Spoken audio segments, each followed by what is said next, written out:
Assalamu алейкум, урматтуу мекендештер, урматтуу бир туугандар. Кайрадан Баткен жеринен дагы бир жолу жалпыңыздарга жылуу салам. Кеч кирип кетти, караң кирип кетти, саат 9-дан өтүп калды. Аксайдан салам баарыңыздарга. Биз салып аткан Ак ниет аманат коомдук фонду салып аткан үйдү жакшы билесиздер. Сиздер менен бүгүнкүгө чейин жеткен жумуштарды толук көргөзөлү деп жакшы аракет кылдык, бирок кечке Баткенден материал алып жетип келгенибизче мына ушул убакыт болуп кетти, караңгы кирип калды.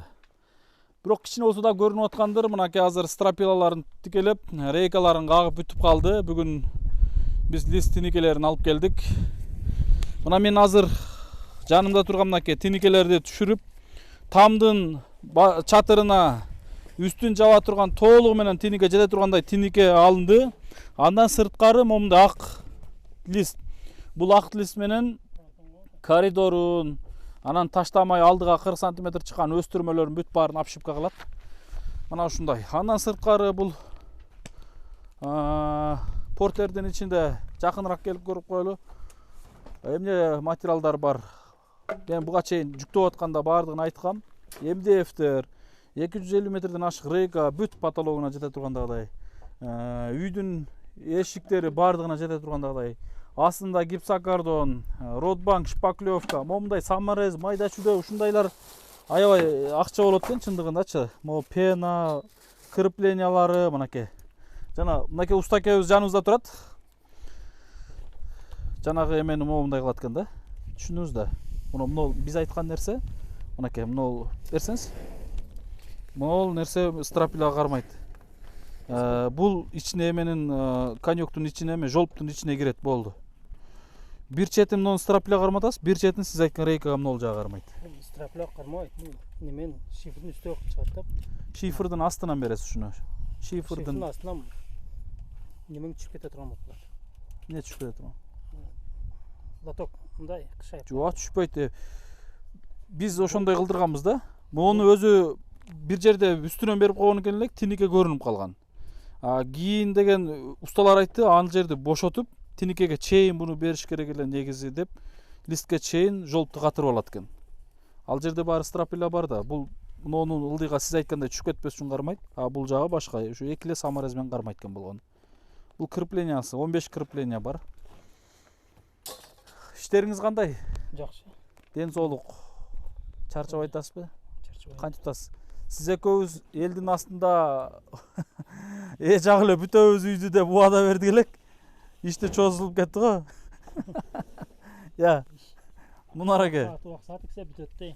Жок, убакыты келсе бүтөт, бирок үйдүн чатыры жабылы элек, биз обделкасын баштап алдык, көрдүңүз. Эми өзүңүз ойлоносуз, эртелетесиз, болушунча. Бир жакшы иштесеңиз 2 күндө жаап бересиз. Жаап берем. 2 күндө жаап коесуз жөн эле. Анан мына жамгыр жаап кетсе, мына алып келген материалыбыздын баардыгы суу болуп калбасын. Ичин шыбагын көрдүңүз. Азыр үйдүн ичине могул эшиктери, родбанк, баардык үйдүн ичине ремонт отделкасы башталат. Чатырды жаап бүтө элекпиз, биз ушул иштерди баштап атабыз. Ошого Кудайым берген күнү жакшы го. Жаабай турсун Кудай кааласа. Анан Зайреге бул жак устага канча аванс берип эме кылышыбыз керек? 10 000 бердим. Канча сурадыңыз эле? Мен толук сурайын да, канча сурайт эле. Бүткөнүңүздөн толук эсептешебиз. Мен азыр болгон акчамды азыр бул жакта бере тургандарым дагы бар. Шыбакчыларга беришим керек, башкаларга беришим керек. Өткөндө 10 000 берип кеттим билем. 25 000 калган, иш толук бүтө элек эле эме кылганыбыз дагы туура эмес да. 3 4 мын карап турасызбы? 1 2 3 4 5 6 7 8 9 10. Зайреке, сиз дагы жакын келип койсоңуз дароо. 10 000 сом сиз кармайсыз. Зайреке, биз эсептеп алыңыз. 10 000. Мен сизге 20 өткөрдүм да 15 000 карызым калды. Бүгүн болгону мен мынчалык материал алабыз деген эме болбоду эле, план болбоду эле. Мен сиздикин толук берип кетем деген ой болуп келдим элем, бирок жалпысынан бир 175 000 сом акча менен келген экенбиз. Анын баардыгы иштетилип, мына азыр колубузда 36 000 сом эле калган экен. Анын сизге 10 000 сомун бердим. Эми могул жерде мен Зайыр экебизге бере турган акчам бар. 1 2 3 4 5 6 7 8 9 10 11 12 13 14 15 16 17 18 19 20 21 22 23 24 25 26. Зайыр эке өзү биз сизге бүгүнкү күнгө чейин сизге эмес ошол материалдарды алып атканыбызга, штукатурка кылып аткан усталарыбызга, кумга береселерибиз бар экен. Мен жана эсептегенибизде 30 000 сом болгон экен эле. Мен азыр жанымда болгон ушул тыйын калды да. Ушуну таштап кетейин 26 000 сом. Анан жанагы штукатурка шыбакчы устага бериңиз. Нар жактагы 4 000 сом карзыбызды бериңиз. Анан калганын мен сизге банк аркылуу жөнөтөм. Жарайт, Иштер кандай? Жакшы. Жакшыбы? Бүтөбүз жакында? Бүтөбүз. Аз калды бирок, Бүгүн өтө биз ойлобогондой материалдардын баарын алып келдик, Чындыгында. Бүт эле материалын алып келдик. Мунараке азыр мына чатырына кетчү, тиниге листтери, обшивкаларына кете турган бүт бардыгынчы. Сиз обшивкасын кылып бересизби? Üstün cevap sen da görüyoruz da. Üstün cevap vereyim de birinci. 2 күндөн жабасыз же? Cevap da lan. Bana bir şey de olup kılam devam lan. Кыйыныракпы? Çok kıyın da emez. Кылып бересе, Кудай калса, ниетке жарашабы ниет кылсак. Жеңил жумуштарын тийип атат да. Азыр бул жумушту бардыгы любой эле кылып берет. Мисалы. Эми ушунчасын кылып аткандан кийин кылып тыйын алыңыз деп атам да. Сиз эрте келип уш тинекени бүтүрүп бересиз Мунараке. Бүтүрөм. Сураныч, Мо тинеке мына астыңызга келди, самарези келди, рейкасы келди. Рейка жетпей калды, рейка апкесин. 30'dan koyduk da 3 riyat butkırıp koyduk da biz. Özü elüdeyin. Şunu bayağı aytчыңыз. Мына мен азыр астыңызга келгенде ушул видеонун астында айтып атасыз да. Мен базарлык кылып жүргөнүм эртеден бери кабарыңыз бар, билесиз. Мына мен азыр эми жол Жалал-Абадка кетишим керек эле, айтчыңыз керек эле. Мейли эми алып келебиз. Мындай кичине мени да аяңыздар сураныч. Мен Жалал-Абадтан келип атам. Sen кексене бир жагын жаап турам. Суу тийбей. Мен бир жагы эмес, эми тегиз эле жабыш керек, андай кылбаш керек. Жок, неме рейка. Сураныч мына азыр листтерден да анча-мынча ошибкалар болду. Сураныч мына аяп колдон келишинче Жол листи неме канагыда мен өзүм шектен звонок кылып алдырып алат элем жөн эле. Өзүм жөн эле алдырганы, мен деле жөн эле тыйын салып коюп алдырып койсо болот. Ушул экономдоп, аларга түшүндүрүп 5-10 сом болсо да арзан болсун деп темселеп жүрөм да. Немени берет элем размерде. Өздөрү чыгарып коет эле барып. Жок, мен сизге түшүндүрүп атам го. Бул жерде Мунараке элдин акчасына иш болуп атат да. Кече силер өзүбүз алабыз дедиң, бейтти точно өлчөп бер дедиң, точно өлчөп бердим да. Эми лишнийни чыгарган жокмун да мен өзүм. Жок, ошону мен түшүндүрүп атам го сизге. Эмнеге келип, эмнеге сиз менен учурашып кеттам? Бул жерде элдин аманатына, элдин акчасын үнөмдөп 5-10 сом болсо дагы ушул материалдар арзаныраак болсун деп атам. Мына ошол тинеке сатканга түшүндүрдүк элек бүгүн. Кыйла арзан түшүп берди. Мисалы, башка материалдардан түшүп берип атат. Постоянно өйткөн постоянно клиент да, мындайча айтканда.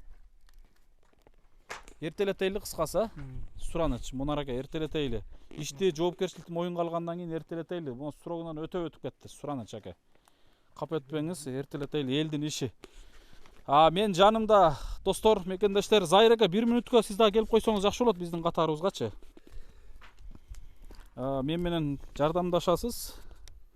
Нону колуңузга кармап аласыз, жакыныраак болосуз. Биз Асылбек каарыны ортого свидетельство кылып, бардык отчет, кыскача отчет беребиз. Ассаламу алейкум Асылбек каары, биринчиден учурашып алайлычы. Ой басып кетти. Ва алейкум ассалам, барыңыздарга салам. Кандайсыздар, жакшысыздар? Аксайга куш келипсиз. Рахмат. Баткенге куш келипсиз. Рахмат. Баткенде бүгүн өтө чоң иштерди бүтүрүп кайттыбыз, Ооба, иншалла. Караңыз, биз күтпөгөндөгүдөй материалдардын баардыгын почти көпчүлүгүн материалдарды алып келип кайткан турабыз да. Анан бул дагы болсо бир сиздин чоң жардамыңыз, Алланын жардамы. Мына ушинтип келип чоң жоопкерчиликти жеңилдетип кайтып атабыз да буюрса. Өзүңүз кантип атасыз? Кудайга шүгүр. Баткенге Аксайга куш келипсиз. Бул жерге салып аткан үй боюнча маалыматыңыз бар да? Бар,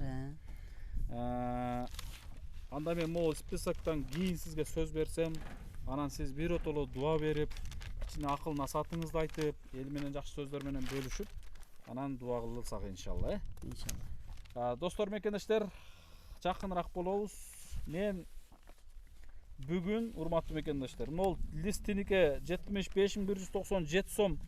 Ак лист, жол, конек, майда чүйдө бардыгы мына ушунча сом болуп тур. Андан сырткары мына жерде мынакей. Бүт мына жерде эмне мисалы Рейка, Ротбанк, ben бардыгы мына замок дейт, эшиктер бар, эшик 3 эшик. Кыскасы мына ушул жерде скоба бардыгы биригип 57.056 сом болуп тур мынакей. Колу менен, печаты менен бардыгы ушул чеги менен.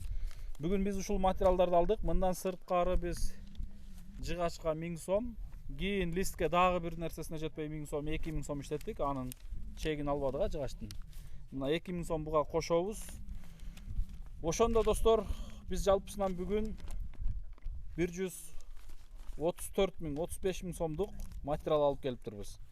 Эми мен кыскача отчет берип койбосом да болбойт. Бул үйгө жардам берип аткандарды кыскача айтып кетпесем болбойт. Ушул жакшы инсандар бар экен, эл жакшылары бар экен. Мына ушул эл жакшылары менен бир нече жакшы иштер болуп атат. Буга чейин кыскача отчет берип кеткен Москва Сузак Багыш айылынын тургундары Москвадагы 500.000 рубль аманатын жөнөтүшкөн. Баткен Аксай мына Зайыр экен баш болгон Жамат 150.000 рубль аманатын жөнөтүшкөн. Бул но Зайыр экем деген бар го, башкача киши да. Бул киши баягындай өзгөчө маанайыңды көтөрүп бир караганда эле бир башкача да кыскасы. Андан сырткары достор мекендештер,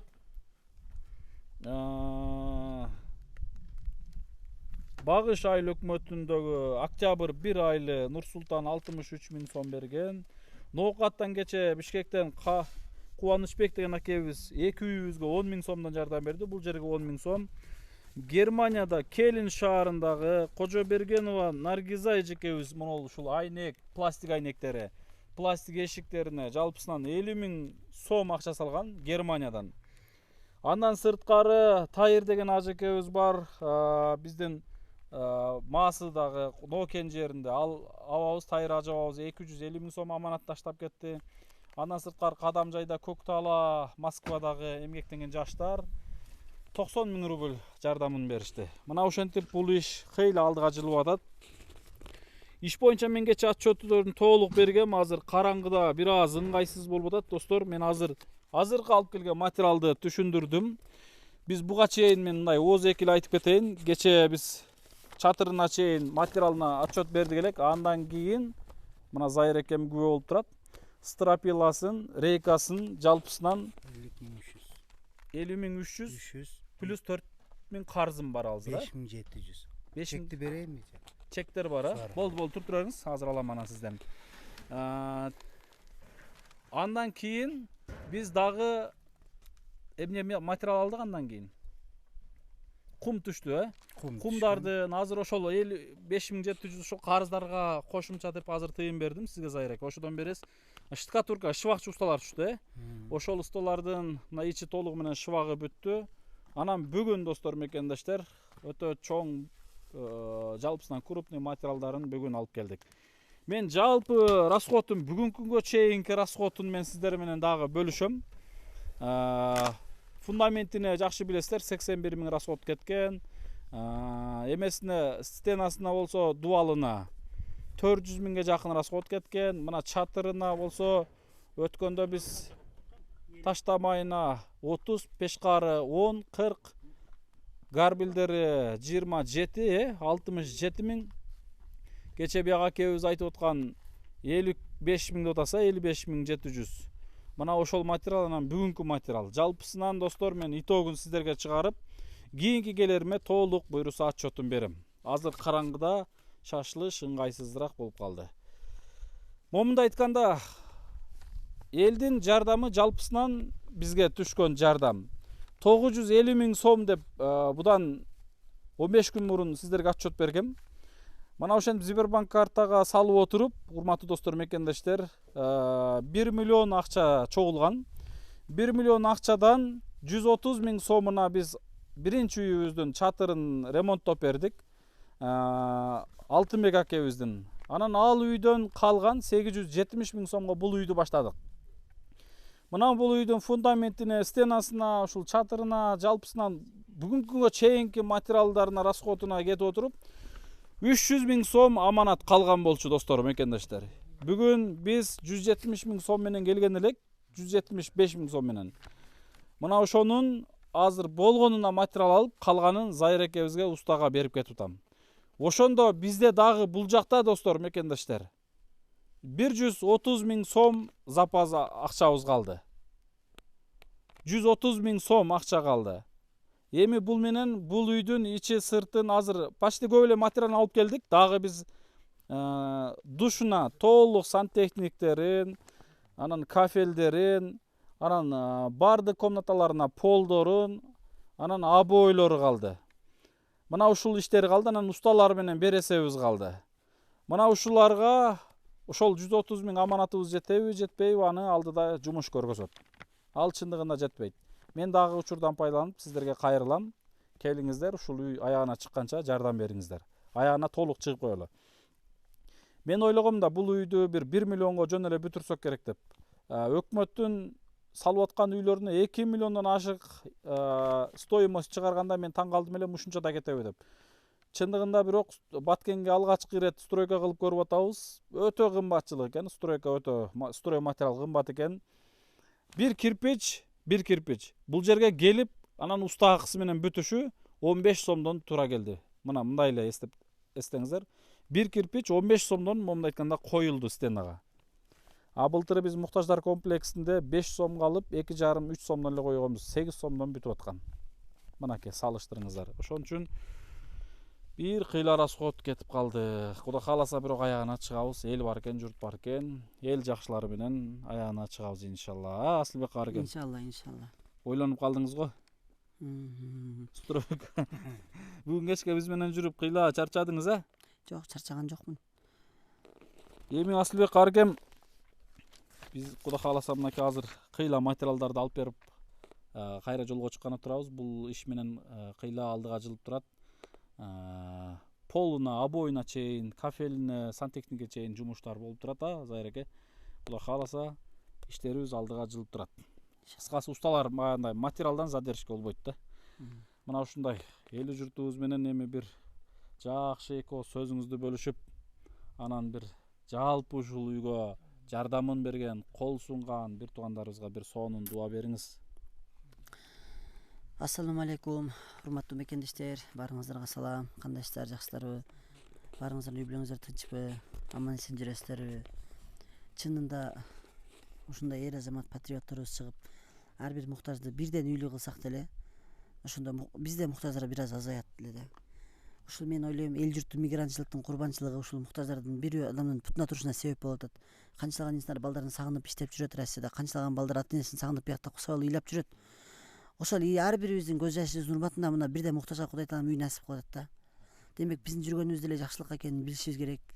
Сиздер үчүн чынында эле оор уктабай иштейсиздер. Бирөөнүн элинде, бирөөнүн жеринде, бирөөңүздөр менттен качып, бирөөңүздөр ФМСтен качып, мекенди сагынып, ушу биздин кереметтүү ысык көлүбүзгө бир ойноп кеткенге зар болуп иштейсиздер. Бирок Кудайыма шүгүр, сиздердин эмгегиңиздер жерде калбай мындай бизге окшогон мүмкүнчүлүгү чектелгендер үйлүү болуп атат. Бунусуна да Аллага шүгүр, сиздерге рахмат. Жана ушундай кайрымдуулук фонддорго, айрыкча ошо Ак ниет аманаттын жетекчисине бизге көпүрө болуп берген инсанга да Алла ыраазы болсун. Таксыр өзүңүздөн да бир өз сурайынчы, өзүңүз кандайсыз? Өзүм Кудайга шүгүр. Сиз өзүңүз чарчабай келип кетасызбы деги? Ишыгылдын албай эле келип атасызбы деги? Чындыгында эми айтып берейин, а? Жооп берейинби? Ооба. Буга чейинки сапарлар көп ирет келдик.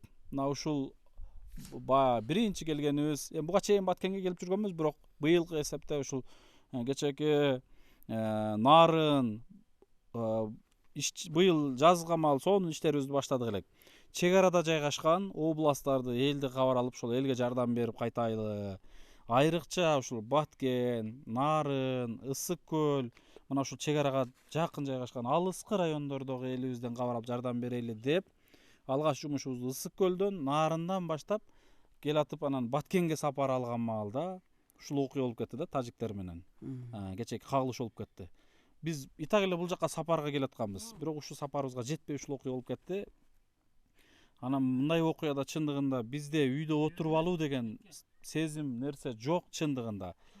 өзүмдүн жакын досторумду, саналаштарымды чогулттум дагы базарга кирип барып эле элге кайрылып бир топ кийимдерди чогултуп алып анан ушул Баткенден Лейлекке чейин кыдырдык. Эми ушунчалык жакшы инсандар бар экен. Жалпысынан 850 000 сомдук кийим таркатып келдик. Жардам, продукта, уун, акчалай жардам берип кайтып анан Аксайга келип Аксайдын ушундай бир тарыхын, бул жакта элдин жашоосун, элдин жашоого болгон көз карашын, бул жердеги болгон Кыргызстанды баягындай сүйгөнүн, мекенин сүйгөнүн бир ар бир элдин көзүнөн көрүп, мен ошондо бир ушунчалык бир ниет кылып кайттык элек Асылбек кары баягындай. Ушул Аксай элине бир кичинекей иш жасап калсак деген бир Кудайдан ушундай үмүт, ниет пайда болду.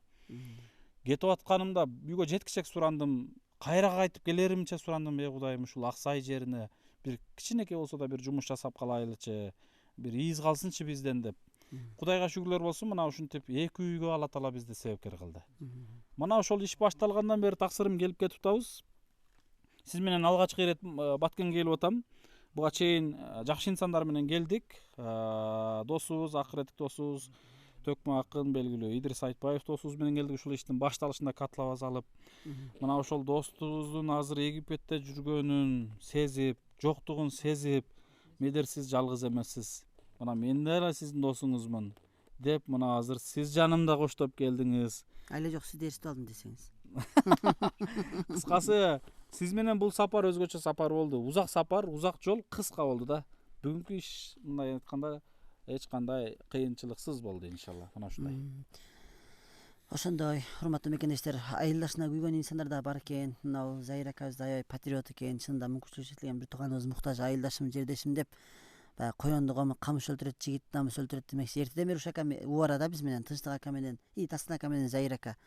Ушул мекендешибиз. Заира акабыз бүгүн эле эмес. Негизи мен көргөндөн бери, мен бүгүн көрүп атам да мунун курбанчылыгын. Буга чейин эми мындай укчумун, бирок эми бүгүн көрүп атам да. Мындай жана кошо жүрүп атам сиздер менен. Ошол кишиге да рахмат, сизге да таксырым. Балдарыңыз ушундай зуриятыңыз мээримдүү чыксын. Сизге окшогон сизден да мээримдүү болсун балдарыңыз. Ушундай өздөрү ар бир инсанга өздөрү үй салып бере турган болсун. 4 уулуңуз бар экен, Кудайым. 4 уулуңуздун тең иншалла ушундай мээримдүү зурияттар чыгышын насип кылсын. Ар бир мекендештин бала чакасы сиздерден да мээримдүү болсун. Кандай курбанчылык кылып кыйналып иштеп жүрсөңүздөр, ошо курбанчылыгыңыздарды балдарыңыздар актасын. Кудай калса, ошо кыйынчылыгыңыздардын урматына силерге да Кудайым 2 дүйнө бактылык берсин, урматтуу мекендештер. Мен өзүм деле мисалы өзүмдүн үйүмдө деле мынтип келип туруп апмын да. Мындай кепинимне терим, жон терим менен сезбепмин ушунчалык кыйынчылык экенин. Мына бүгүн көрүп атам. Мен ошо азыр мен эмнеге келгенде ушул үйдүн эгасын көрөм деп ойлодум эле да. Мындай бактылуу болсо керек, ушул үйдү көрүп ушунун тегеретесинде жүрсө керек деп ойлодум эле да. Бирок тилекке каршы ал инсан жок экен. Эми ачылышында келип Кудай кааласа ошол ээсин куттап кетейин деген ниетим бар, Кудай кааласа. Таксыр барыңыздарга рахмат, Алла ыраазы болсун. Күч кубат берсин Кудайым сиздерге. Иншалла ошо ак ниет аманат дайым колдоп жүрө бериңиздер. Кудай кааласа мындан бияка да муктаждарга үй салып улантып берейли. Кудай кааласа эми депутаттарга асыл атат деп туура эмес түшүнбөңүздөр, бирок 5 жыл мурун убада бергендерден караганда сиздердин иншалла результатыңыздар жакшы болот, урматтуу мекендештер. Ар бириңиздер 10 миңден 5 миңден салып отуруп болсо да бир үйдү бүтүрүп беретесиз, Кудай кааласа. Ушунусуна шүгүр, рахмат барыңыздарга. Чынында бир муктаж үй болуп калса өтө бактылуулук бул. Бул мен мисалы эми өзүмө мактабайм, бирок ар бир нерсемде сиздердин минетиңизди эске алам да. Ар бир намазымда сиздерге дуа кылам. Мекендештериме рахмат деп ушундай ар бириңиздер кошкон салымыңыздарга ыраазы болобуз. Биз ошо үйдө жатып турган сайын рахмат айтабыз. Бул жерде муктажда ошондой башка муктаж неме тагдырлаштарын деле биле айтышат да. Эл журт бар экен, Кудай кааласа ошо үйүбүз бүтүп аман эсен жашап атабыз, Кудайга шүгүр деп. Мына таксырдын мурунку ачылыштарында эми муктаж тагдырлаштарыбыз менен байланышыбыз бар да. Ошолор да ушинтип айтышат. Сиздерге рахмат, Алла ыраазы болсун. Рахмат, сөзүңүздү айтып кеттиңиз. Мен Заира акеге суроо бергим келип турат. Заира аке, бул жер жаныма келип алсаңыз болобу экен, жаныма келип алыңыз. Кантип атасыз анан? Бул киши жөн эле эфирден эле көрүп коет, бирок сүйлөбөй деп көбү суроо берип атса керек. Карап туруш эле башкача бул акебиздин иш кандай болуп атат. Анан мен таң калам да, чындыгында. Негизи ушундай, мына азыр Асылбек кара айтпадыбы, мына атайын ушул үйдүн ээсин көрсөм деп келдим деп атат да. Бирок мен деле көп жолу келдим. Көп жолу келгенимден 1-2 эле жолу көрдүм да бул үйдүн ээсин. Анан ойлогонбуз бул үйдүн жада калса жыгачтары да ушул айылдан терек бирден терек берип чыгып калса керек деген ушундай бир оюм болгон. Муну айтсамбы айтпасамбы айтпай эле коем көңүлдөр ооруп калбасын деп жүрдүм элем. Азыр таксырым сөз козгоп кеткенден кийин айтып коюшка айма болду да. Мына дайым сиз кызматта жүрөсүз, жаныңызда постоянно талаша калып кызмат кылган деле бир жаштарды көп көрө албадык да. Бир ушунун себеби, негизи бул эмнеде? Мисалы өзүңүздүн оюңузду айтыңызчы. Элдин көз карашы кандай болот деги? Бул жерде жумушка. Деги эле кайрымдуулукка сиздердин могул айылыңыздар да кандай бу элдин көз карашы? Же такыр эле убакыт жокпу? Бул үйдүн ээси деле көрүнбөйт. Бул үйдүн ээси ошо тиригилик деп жүрөт тоодо.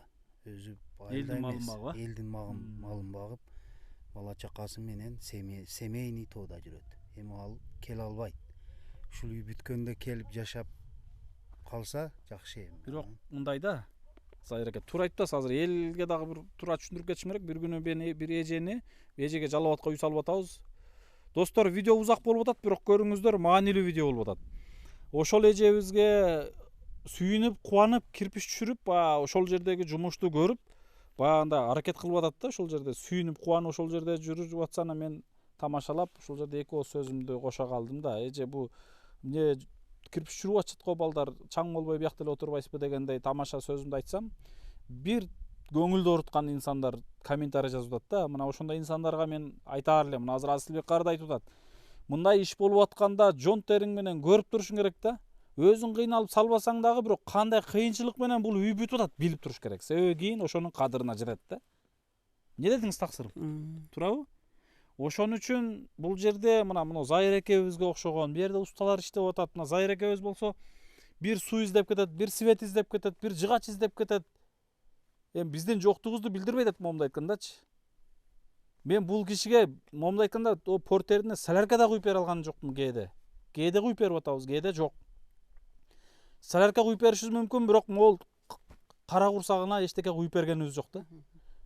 Кызматты кылып жүрөт, мен таң калам да. Мына ушинтип талашкан жаштарды көрө албадым. Достор, мекендештер, эми жардамды бердиңиздер. Аксайлык жаштар, Москвадагы бир туугандар, Алла ыраазы болсун.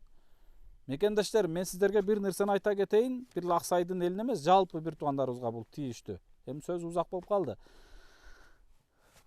Инсанга жардам берип, материально 1000 сом, 2000 сом материально акчалай жардам берип коюш, бул ар бир эле инсандын ниетине жараша колунан келсе керек. Бирок мекендешим, эң кымбат болгон алтындай убактысын бөлүп, мына көрдүңүзбү бүгүн Асылбек каарыкем эки көзү көрбөсө дагы ушул үйдү мен барып көрүп келейинчи, ошол кандай иш болуп атат экен деп көдөнү менен көргүсү келип, мына ушул жерге кадам басып турат. Бир күндүк убактысын бөлүп келип турат, достор. Мына ушул жерде туруп, ушул Зайыр экебизден, ушул үйдөн кабар ала албаган кээ бир инсандарга мен таң калдым да, ушунчалык таң калдым. Ой, көр тирлик деген бүтпөйт. Бир эле Аксайдын элине эмес, башка жердегилерге да тиешелүү. Бул алтындай болгон эң кымбат убакытты бөлүп, бирөө үчүн кызмат кылуу, бул өтө кыйын нерсе. Анан ошол кызмат кылгандарга дагы мындай жардам бере албайсың, башка кыла албайсың. Оозуңан эки ооз жакшы сөз чыкпайт, бирок аны сындап жатканыңар туура эмес да, достор, мекендештер. Ушундайлар бар. Мен ушундайларга бир баягындай жүрөгүмөн чыгып атат бул сөздөр. Эске алыңыздар. Чындыгында аракет кылыңыздар. Баягында убакытты курбандыкка чалып кызмат кылыңыздар дейт элем да. Бул жашоонун аягы деле мына көрүп атасыздар го, бат эле. Ошон үчүн ушундай иштерди көп жасап кызмат кылып калыңыздар. Анан медер кээ бириңиздер жакшы көрөсүздөр, кээ бириңиздер жаман көрөсүздөр.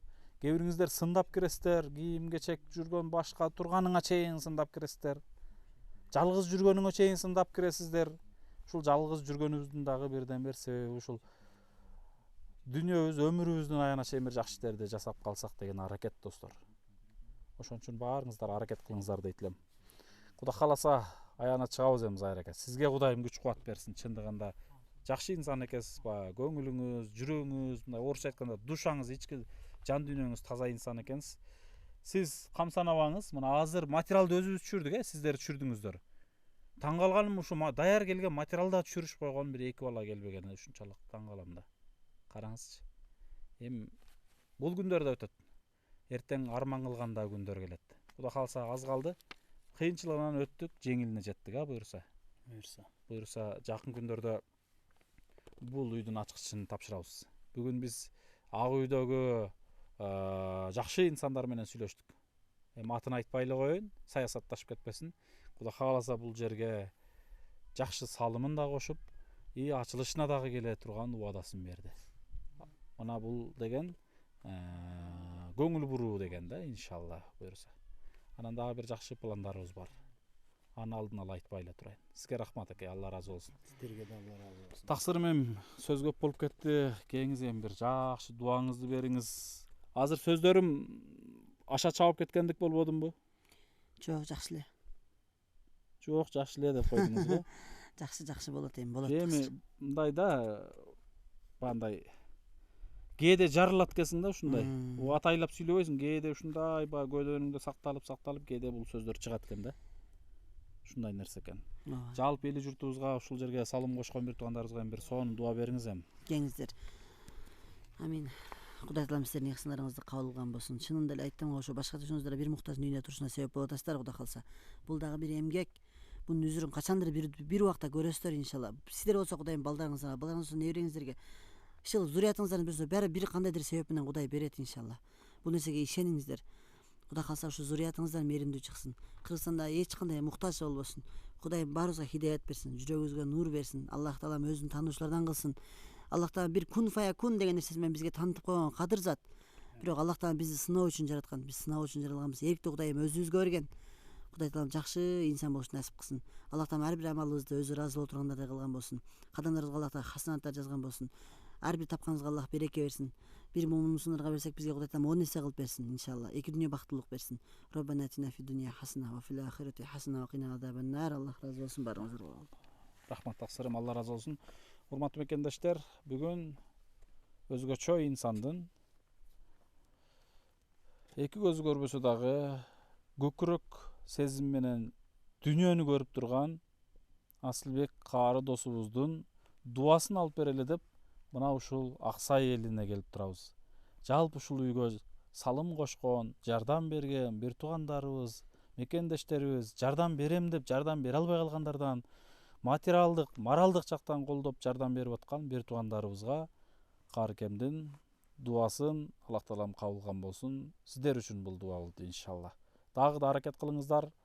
Кийинки көрүүчүлөр дагы мына ушундай инсандардын дуасын алып калайын деп жакшылыкта жарышыңыздар. Жакшылыктарда көрүшкөнчө, ассаламу алейкум.